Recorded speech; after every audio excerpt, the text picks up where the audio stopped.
autotelic foundation.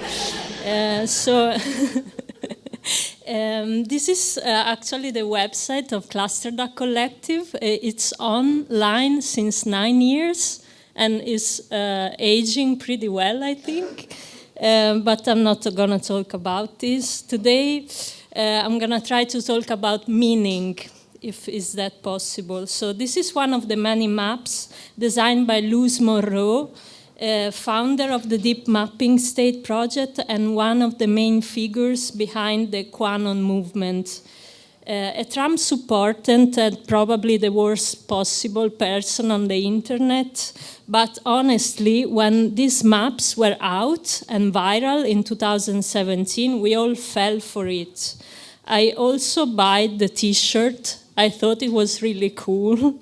Actually, Nadim even displays this map at the in the Keve hallway during Poetic of Encryption. I have no idea why, but okay.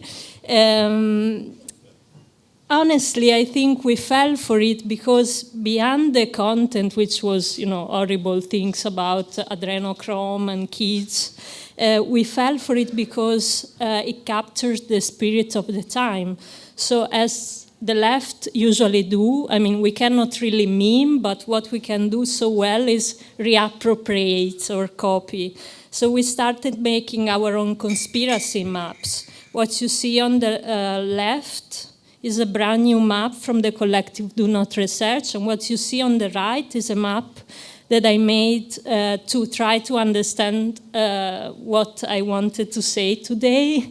But actually it's like the map for my future PhD proposal. So if any of you in the audience knows about fundings, I'm open to anything. Why QAnon maps are so relatable?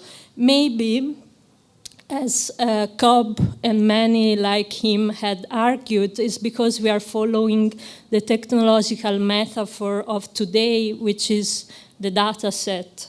Or maybe it could be, as Gayatri Spivak suggests, that we are trying to bring our partial visions together in order to confront the infinite variety of instances populating the universe, like, different point of views.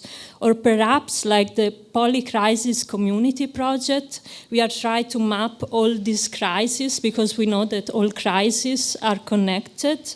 Or maybe, to summarize Joanna Zielinska's theory in The Perception Machine, we are developing a new kind of perception which is similar to the machine perception. So we look a lot of aesthetics and images at the same time, and we cannot cope with this infinite flow of information.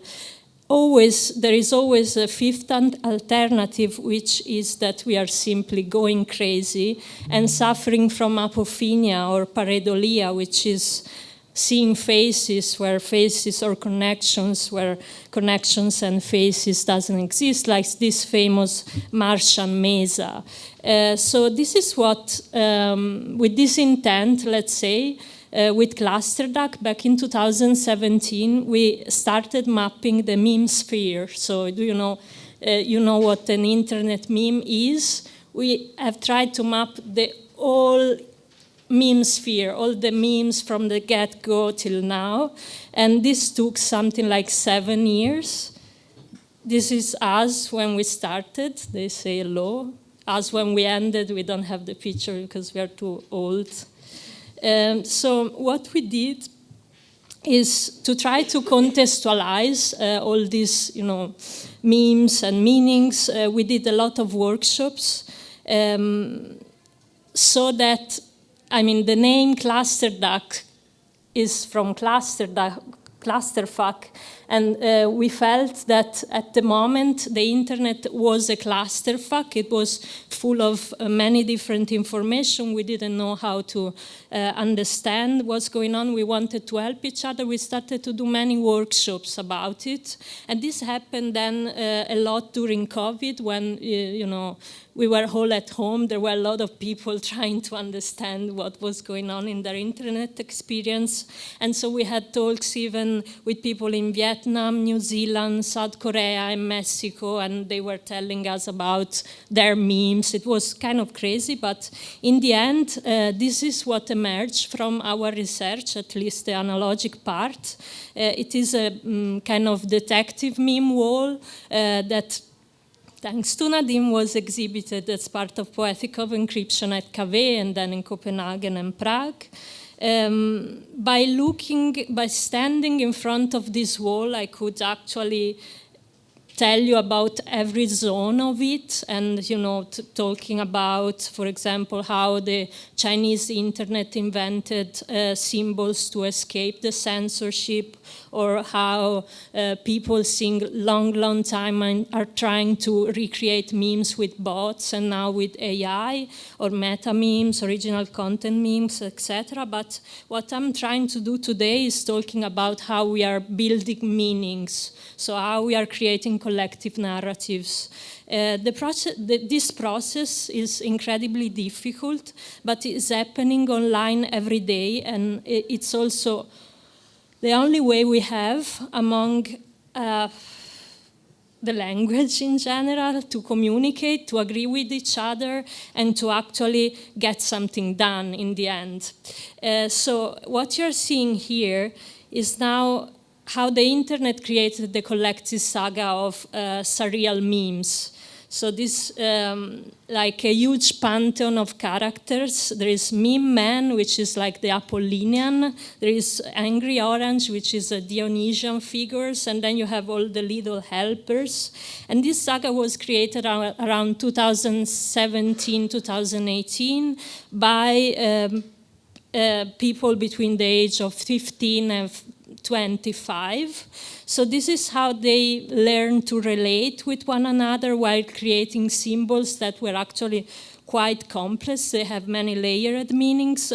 And if you notice, this is very similar to what Wittgenstein was calling the language game. So they are basically playing the infinite game of defining the real, what is happening through these characters. These are the kind of maps that you can find related to meme characters in the internet. Actually, for example, when Trump started to using memes for propaganda in 2017, we exactly know what he was going to do. He was making sense of himself for others by becoming a kind of cake deity. So he was using meme magic. So we decided to do this poster campaign, asking artists and memers to use meme characters to build their own narratives and spread the word that memes could be used for propaganda. And it went viral. It was like used in many places like Russia, Mexico, Egypt as well. But of course, this was a grassroots attempt that served for sensibilities, but Trump is still there doing the same shit, just with different kind of subjects. But yet this is still happening, and as you have seen with the Italian brain rotting situation, people are still doing this, sagas and creating, and you can see that all the characters kind of represents something. It's not just, okay, Bombardillo Crocodillo, who's very violent. You also got, the tree guy, the Tun Tun Sun. So you kind of have this pantheon of, and I don't know why, but this is something that happens a lot to millennials, and it maybe has something to do with the fact that we are reading a lot of mangas. So this is what you're seeing here is a Pokemon character that, as many other Pokemon characters, is inspired by the kami or the yokai, which are the Japanese spirits, which were related to some meaning as well. For example, this was a giant catfish called Namazu that was causing earthquakes. So it was like the simple Japanese explanation for earthquakes. So what is happening now is that the need of influencers and brand and companies to capitalize on this kind of power, mimetic powers, etc., has become so fast that they are actually entering the narrative as well. So they are composing stories with the internet users, which are often very young, as it happened with the love story between Tuntun Sahur and Cappuccina Ballerina that you're seeing here. They did real great, but they were like a Spanish retail chain of Media Market, and they actually are in the epic. So, but also from a grassroots side, let's say, what is happening is that communities are trying even through capitalism, to find shared symbolic language. So, for example, these are non-places, let's say, that were created by the Dream Core or the Weird Core community based on the fact that everyone in some point in life has found themselves in places like underground parking lots or like empty swimming pools or aisleway. Like we all have this in common. And so even if we are living, you know, in these shitty environments, we can feel the same kind of nostalgia even for this kind of place. So I've always been very struck by the incredible variety of feelings that a Wojak can express. And so actually yesterday, it was yesterday, I don't remember, maybe the day before, when Dane Sutherland was saying that he had feels that people couldn't draw a Wojak of, I thought, oh, okay, challenge accepted. So, and I tried to think about it, and I realized in the end that maybe Dan was right in a sense that Wojak can't express all the feelings because they are exactly about the impossibility of expressing it. They were born in 4chan when actually people were like there writing on a side of the screen and were like, okay. So for example, what you see here is some Wojak that on his head has the representation of the whole universe by an Argentinian painter called Pablo Budassi. That doesn't make sense, like it's just, you know, a concept. Kind of. The other is that is called the circumplex model of emotions in 2 axes, and of course this is also doesn't work. This is not so simple to describe emotions. The other that you see may seem a black hole, but is a representation of what is called naked singularity, which is a mathematical simulation that tell what a black hole look like if we could be able to see it from the outside. So 3 examples of impossible way of communicate a feeling. This, along with this other image, which is pain scale that is also describing the pain of images when they are remixed and fried through the platforms, inspired this Wojak here. This Wojak is part of a project, the ongoing project that we did with ClusterDuck. We were also trying to, through prompts, to describe the trauma that is embedded in every tier with the prompting, and of course it didn't work. It's another failure. But this is what we are doing right now, and what we are planning to do now is to project a lot of sludge content on the memes so that they will get even more fried with meanings. And here we arrive finally at corecore. For the happiness of Nadim. So the infinite battles of making sense of the information around us, internet communities decided to cope with the data flow by creating this curious, let's say, art form.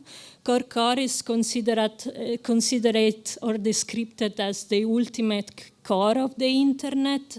Somebody thinks that is a kind of consequence of the Doomscrolling, so an attempt to describe our feelings when, we stay there scrolling for like hours and hours and seeing a lot of different contents, like from, something related to your sister, then some Gaza bombing, then so a lot of inconsistent emotions that our brain has to process. And there are many currents inside corecore, and also corecore comes from a lot of other attempts, like previous attempt that had other name, like slug content, mixed content, and fast-paced aesthetic describing memes. And but basically what people does is trying to express feeling through a lot of images and just opposing it together so that they kind of make sense. This is something that has a lot of history, of course, like, Dadaism, Koyanis, Cazzi, Baraka, Surplus. Italians has a particular love, I think, for found footage. I mean, also Evan Franco was talking about it, because of this program, which was called Blog, which was kind of important for Italian television, because every night this guy, Ghezzi, was editing whatever was going on television and synthesizing it in, like, I don't know, 20 minutes. So it was like, one of the first example of hive minds. So corecore also echoes the work of BBC documentarist Adam Curtis, that nowadays, in fact, is very relatable. As poor Adam Curtis has been repeating for now at least like 20 years, increasingly we are living in a world that doesn't make sense. We are confused. He always said that, and he's right. So to honor him, and honestly at first it was just for fun, I made the first video pretending to be him, to better understand what was happening in the meme area during the AI boom of 2023. And this is the trailer.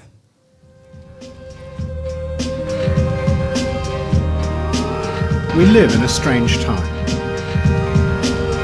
Middle-class internet creators are remixing nostalgic videos about the end of the world called corecore. Hollywood celebrities, politicians, influencers are now legally taking care of their synthetic personality. Gamers are laughing, and brands are creating disrupting advertising. But in truth, what is really happening is that everyone is trying to exploit the pop imagery thanks to artificial intelligence. As this is happening, our future becomes less and less certain.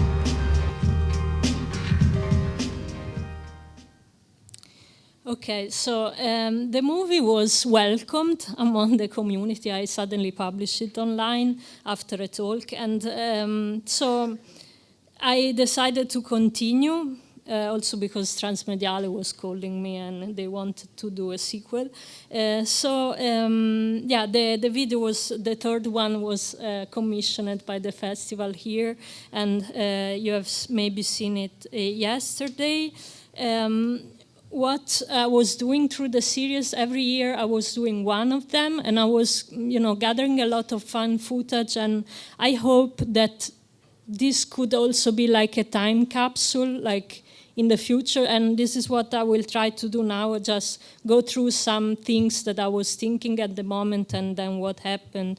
For example, just to refresh your memory, 2 years ago we thought, okay, with Stability AI, which now is bankrupt, there was an impression before that AI would democratize access to technological resources, like a lot of creators can do things now, wow. So, and this It's is a been clip 10 years about that it. Unreal Engine has been investing like hell, and today it has finally achieved this. They can finally render a character in real time. I need performance capture to work like a mirror. I need it to capture whether I'm acting scared or angry. And sometimes, all I need is a look. But thanks to Stable Diffusion, which as you know instead is open, Even this Indian gentleman with a rag on his head can achieve similar results. So yeah, this was great, but not really happened. Then also 2 years ago, the main concern was fake news, so we don't understand what's real anymore, we were saying. We were saying videos no longer work as evidence, but we were talking about videos like this one. And even though the video were looking like this, I was thinking about something different, like post-truth has been around for ages, but I will show you. There's a lot of talk among boomers about the danger of hyper-realism in images. But let's face it, post-truth has been around forever, pals, so we might as well enjoy it, as happened with the reporting of Trump's arrest.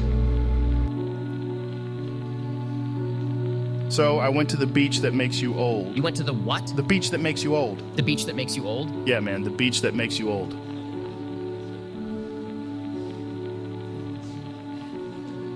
Speaking through the aura of celebrities, it's not so bad. And as with the well-known Barbra Streisand effect, we can now be sure that it's not going to be easy for them, protecting their synthetic personality. So yeah, the idea here was that maybe we can use celebrities as, symbols or the main characters that I was showing you before, use their power to express what we want to express. This maybe was a nice idea. A year and a half ago, after I uploaded the video, this is happening some months ago, someone created this video using the iconic Helvetica bolt from Adam Curtis, not me. I don't know who made it, maybe I know, but you're recording. So somehow they managed to broadcast the video in the screen of a US government building, and the thing got really, really viral, and this maybe cheered up a lot of US and non-US voters, because this happened right after the elections. So what I think about post-truth is that even if images are fake, after all, they are happening anyhow. So this is an example, like what is the best way to mourn Pope Francis, that, remember, died of cringe immediately after seeing Vance? What is more evocative than this iconic white puffer jacket now tragically folded and set aside by these synthetic AI nuns? So this is just an example to images are just happening nowadays. So this is the second trailer, let's say, to the second movie. And you can see that the situation was getting a bit darker already.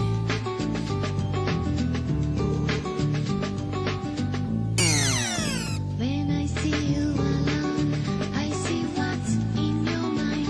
You want me, yes you do. You don't need to tell me. I know you love me most. No one else takes my place. You need me, yes you do. Forever and ever.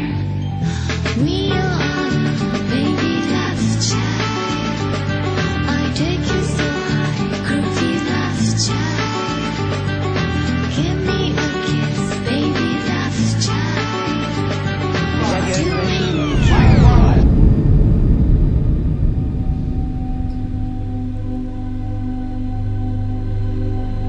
This is the synthetic voice of Adam Curtis. So some things I want to extract from this part is that there is these issues which we could call, there had been called the absolutism of the real, which is the problem that even if everything is fake, it is about reality. And when we are on our phone and interacting with each other, we are always in the real world somehow. We are never fantasizing, we are never worldling, we are always there. And so this is what how I did express it. Once they would have sought refuge in their fantasies. Remember when shifting realities used to look like this?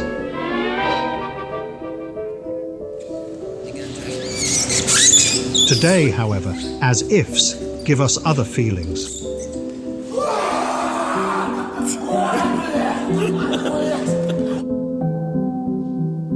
As in the brand new GTA 6 trailer, reality has entered our deepest fantasies.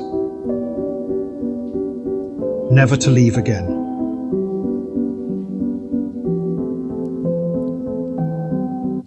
So I think this is happening because we are, as you know, we are constantly with our phones. So we are creating a sort of apparatus of sense that is feedbacking every day, like as artist Trevor Paglen had described this situation pretty well. He say pictures are now looking at us, looking at them, eliciting feedback and evolving, while AI is extracting value and exerting influence on us. So we are in a sort of high frequency imaging, and the thing I was telling you before, the creation of meaning, is now having a lot more players in it, and these players are faster than us.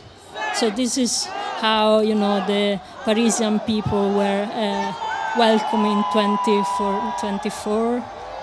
I don't know. I'm gonna skip this. So and we arrive at the movie of yesterday. So let me do an example to tell you what. So imagine that we are in this room. We have to decide whether to go to, if we want to get some ice cream or some pizza. 6 of us are NPC who became famous because of ice cream, and 5 of us are pizza fanatic because of Pizzagate. Okay, and this was the situation in 2020, actually. Pretty easy, like some people are nuts, some people maybe not. Now we are in a situation, and maybe we didn't realize it yet, where half of us are actually AI agents, and maybe these AI agents are like supported by an advertising system that favors burgers, and some others maybe they favors fried chicken.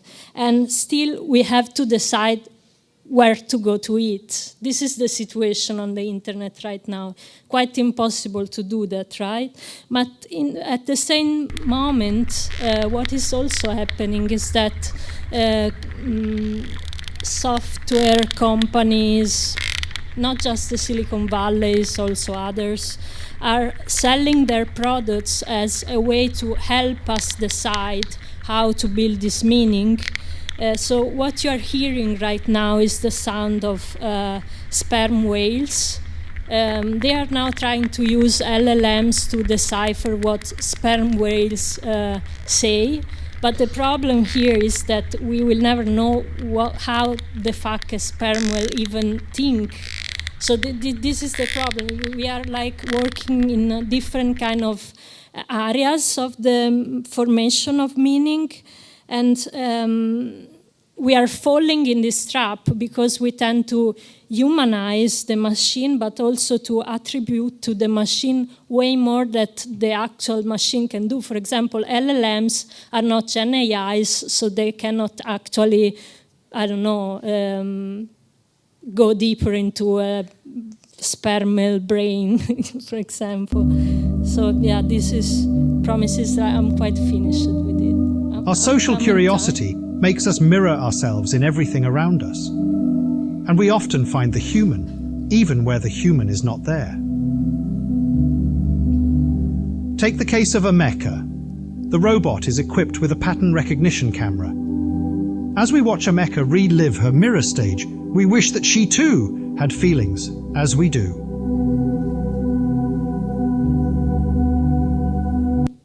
But of course, Sameka cannot have feelings. She just, fake it.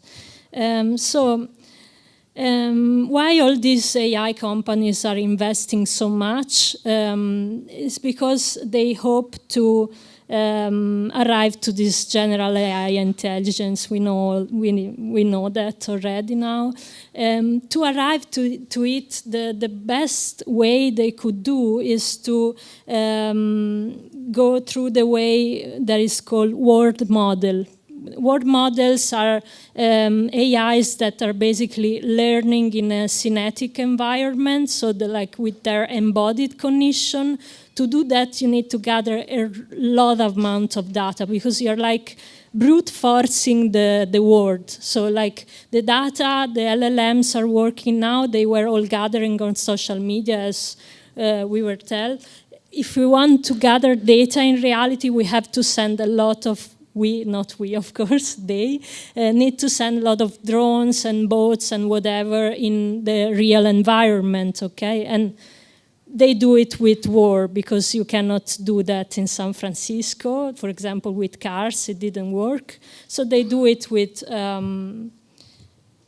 in the frontiers of Gaza and Ukraine, especially at the moment. You know that there are a lot of RID departments about drones, but now also companies like Anduril, maybe, and the talk of yesterday was very well addressing the fact. So, yeah, as I was telling you, what is going on, that is that very similar to a game. So you just simulate possible solutions, you gather the data. If you are mistaken, you kill someone, whatever the shit is happening, it's okay.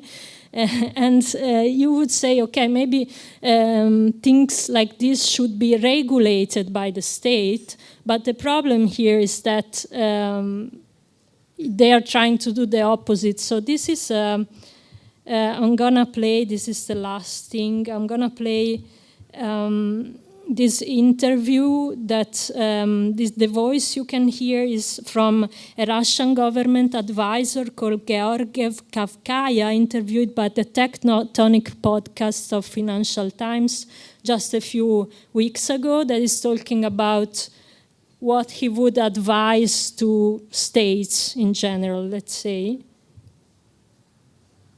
To be agile, to have reduced regulations and the red tape, to open the market to everyone, to foster the startups. So this is the end: technology, technology, technology, innovation, innovation, innovation, AI, AI, AI. I think that this is the major lessons that should be learned from the Ukrainian battle. Yeah, so basically, they say, okay, the technology is there, but the reason why this is all happening is that the machine has to run, and because, I think the other presentation yesterday about this was better than what I'm saying now, but I want to close with a happier note. So this is a project that we did with Clusterduck together with Riccardo Rudi and Super Internet. We were recreating the perfect floor plan or Rem Koolhaas Fondazione Prada to build this game, and we invited artists to in a series of match, which was called The Struggle is Real. And this is just to remember you that like we still continue to be in the struggle, and even if we fail, we still continue to try. So the match has started, starting from the perspective of Adonis, who is shooting his ass off. The competition heats up. Seems like none of our POVs can stay alive for very long. People are just hitting the floor left and right. We're just seeing bodies pile up. It feels brutal out there trying to survive in a world where the institutions that we don't support artists in a way that fosters collaboration, are feeling and they have friendship. to struggle between Instead, we live in a hyper-competitive world and where also, only a the few are able situation, to really thrive but in this can ecosystem. be also There is only one enlarged 500 euro metaphor prize of that we're how all it fighting is for so here difficult today. to create content and meaning, Federica in the but bottom still slot, we have desperately to trying to get a continue point do taken it. down by Song. In Song my is opinion. also Okay, thank you.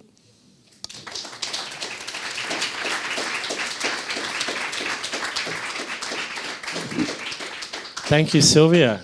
A wild trip through the weeds of the memescape. I just want to. Is there an internet culture after memes, or is it kind of unending? Is it a feature of just the way the internet is experienced, that this is the where culture goes, or can you move beyond memes? We all hope that. No, I mean, what is happening now with? Memes were born to cope with a certain kind of platforms. So if you think, okay, memes were born on 4chan because they want to express feeling and text was not enough, so they created meme characters, and then they started to add images because we were on Tumblr and Facebook, and so you need text with the images because otherwise people would not read it. Then now we are on TikTok, so memes are becoming videos and people are just repeating other sketches. So there's always a remix, but it can be text, it can be images, it can be videos now, and this is what we call meme, for a definition that is actually even originating from the 90s. So it may be that we are doing a lot of different things, but we just cannot name them at the moment. But this is, like, as I was saying, the infinite language game is going on the internet. So I mean, you cannot fear that it's growing old because it's always renovated. It's a very succinct answer for that.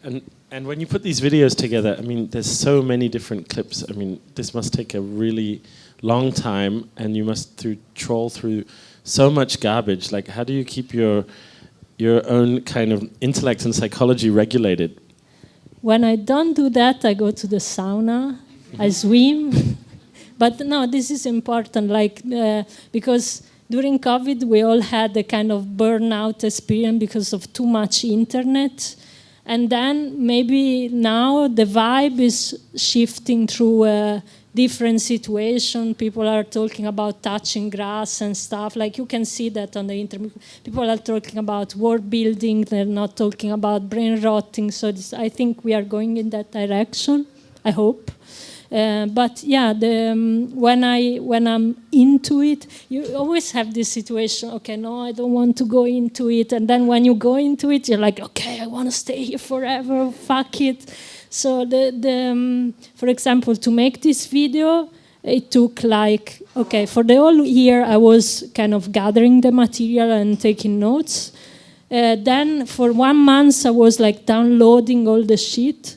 I arrived at 30 hours of material, and then I kind of cut it and arrive at 50 hours, 10 hours, and then at last I arrive at 15 minutes, and then I write the voiceover. This is how I do it.